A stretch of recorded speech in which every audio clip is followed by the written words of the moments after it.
పట్టిందిలే కనుక. దయ్యమా? కండ్లేదు కనుక కలర్ మారినాయా? ఈసారి వరుణ్ తేజ్ బ్లాక్ బస్టర్ కొట్టేశాడు. Varun Tej mass acting super cinema, mega comeback.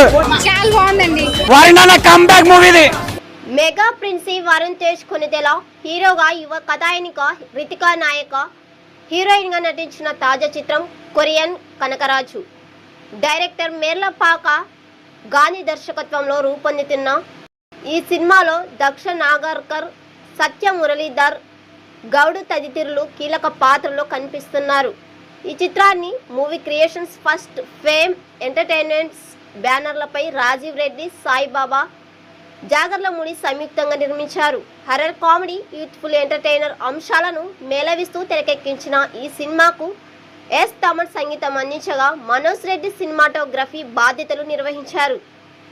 అలాగే సత్యజీ ఎడిటింగ్ ను చూసుకోగా శ్యామ్ కాసర్ల సాహిత్యం అందించిన పాటలకు యశ్వంత్ మాస్టర్ కొరియోగ్రఫీ చేశారు. టీజర్ ట్రైలర్ పాటలతో ప్రేక్షకుల్లో మంచి అంచనాలు పెంచుకున్న ఈ చిత్రం ఆగస్టు ఈ రోజు ప్రపంచవ్యాప్తంగా థియేటర్స్ లో గ్రాండ్ గా విడుదలైంది. అయితే విడుదలకు ముందే పలు ప్రాంతాల్లో నిర్వహించిన ప్రత్యేక ప్రీమియర్ షోలు వేశారు. ఈ ప్రీమియర్ షోలు చూసిన ప్రేక్షకులు కొరియన్ కనకరాజు గురించి ఎలాంటి అభిప్రాయం వ్యక్తం చేస్తున్నారు, పబ్లిక్ టాక్ ఎలా ఉంది? కొరియన్ కనకరాజు తొలి స్పందనను బట్టి చూస్తే వరుణ్ తేజ్ ట్రాన్స్పరెన్స్, సత్య కామెడీ, తమన్ అందించిన బ్యాక్గ్రౌండ్ స్కోర్స్, సెకండ్ హాఫ్ ట్విస్టులు సినిమాకు ప్రధాన బలంగా కనిపిస్తున్నాయి. ఈ సినిమా చూసిన ఓ అభిమాని మాట్లాడుతూ రాయలసీమ బ్యాక్డ్రాప్, అక్కడి సాంగ్లను చాలా సహజంగా చూపించారు. వరుణ్ తేజ్ యాక్టింగ్ చాలా బాగుంది, స్క్రీన్ ప్రెజెన్సే అద్భుతంగా ఉంది.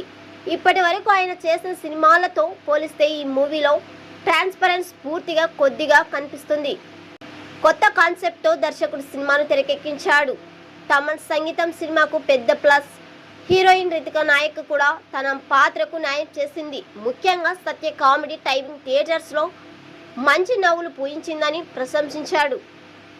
మరో ప్రేక్షకుడు మాట్లాడుతూ ఫస్ట్ హాఫ్లో ఇలాంటి ట్విస్టులు వస్తాయని అస్సలు ఊహించలేదు. మెగా ఫ్యామిలీకి వరుస విజయాలు వస్తున్నాయి. ఓజీ పెద్ద మనశంకర వరప్రసాద్ గారు తర్వాత ఇప్పుడు కొరియన్ కనకరాజు కూడా అదే జాబితాలో చేరే అవకాశం ఉంది. వరుణ్ తేజ్ కొత్త లుక్ ఆకట్టుకుంటుంది. మ్యూజిక్ అయితే మరో స్థాయిలో ఉంది. మొత్తం మీద సినిమా నుంచి ఎంటర్టైనర్ అని అభిప్రాయపడుతున్నారు. ఇంకో అభిమాని మొదటి 15 నిమిషాలు కాస్త నెమ్మది అనిపించిన ఆ తర్వాత కథ పూర్తిగా గేర్ మారుస్తుంది. స్క్రీన్ ప్లే ఆసక్తికర సాగుతుంది. ముఖ్యంగా ఇంటర్వెల్ కు ముందు శ్మశానం నేపథ్యంలో వచ్చే సన్నివేశాలు, అక్కడి నుంచి ఆత్మ ఎంట్రీతో కథ పూర్తిగా కొత్త మలుపు తిరుగుతుంది. ఆ ట్విస్టులు బాగా వర్కౌట్ అయ్యాయి. తమన్ బ్యాక్గ్రౌండ్ స్కోర్ సినిమాను మరో స్థాయికి తీసుకెళ్లింది. ముఖ్యంగా ఓజీ స్టైల్ను గుర్తు చేసే కొన్ని ఓజీ మూమెంట్స్ బాగా ఆకట్టుకున్నాయి. క్లైమాక్స్ అయితే అద్భుతంగా ఉంది. సత్య కామెడీ సినిమా మొత్తానికి హైలైట్ అని చెప్పుకొచ్చారు.